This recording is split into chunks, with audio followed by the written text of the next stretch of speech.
Hey guys, I'm Austin Jones and welcome to Method's coverage of the 2021 Dakar Rally.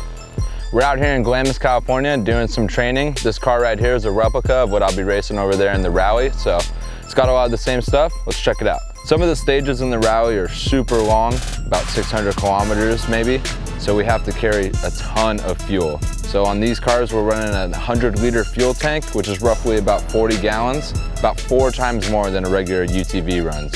Makes it real nice and heavy when you start in the beginning of the day, but you need it. So front suspension on this car is pretty similar to most UTVs. Tons of travel.